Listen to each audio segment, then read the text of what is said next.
those are some of the factors that make Microfinance and Kiva so successful. That's incredible to hear, and it also reminds me, Enrique, of Nobel Prize winner Dr. Mohammed Yunus and his work with Grameen Bank from the part of the world that I come from. It was in Bangladesh that he started this to help out individuals from very poor backgrounds. Is the model that self-sustaining model where you actually provide even business inputs to your borrowers? Is it similar to that model? We do. We have a number of experimentations that we run in different parts of the world. Right. For example, in the U.S., we partner with what we call center hubs in 20 different cities to help underserved communities where there are additional services that Kiva borrowers have access to.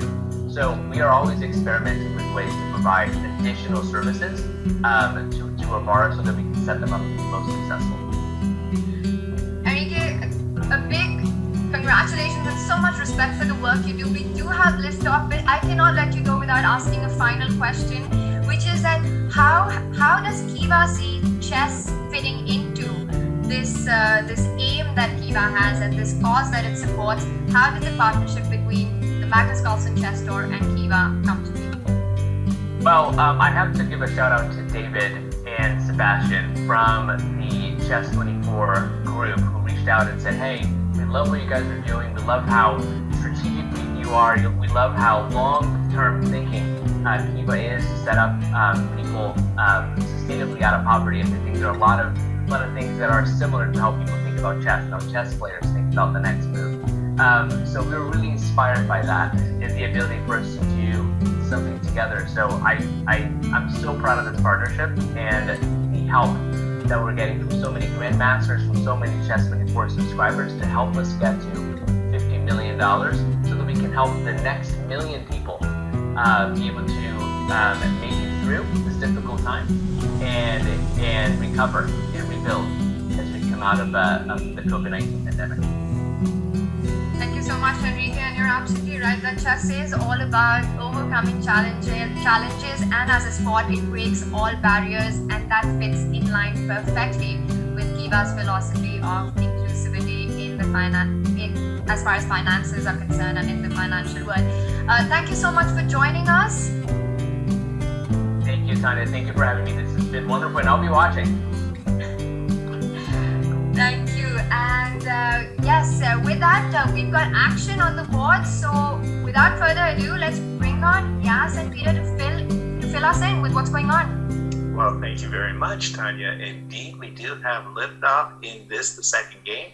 And as we get ready for the second game and Peter taking us through the opening moves, I also want to welcome John Urschel. If you don't know, John Urschel was an NFL National Football League player in American sport football, our most popular sport. He's getting his PhD in mathematics, and he loves chess. He's a good friend. John, welcome to our show. Yeah, sir. How's it going? It's going good. How are you surviving the pandemic yourself? Oh, I'm doing all right. Okay. What about you? Yeah, a little pandemic fatigue, I want to say.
got the chance to play a6, and after king e7 he managed to go knight b7, Okay. and g5 played. Holy smokes. My first impression is that it's winning for black. I mean, the computer doesn't seem to be impressed. By the way, John, we had this most amazing game. It was a super duper sharp endgame between Ding Liren and Magnus, and the supercomputer CC said it was no problem. It was a draw throughout for Magnus, and we were thinking that Ding had all of these marvelous winning opportunities of different minor pieces. Look at this. What happened?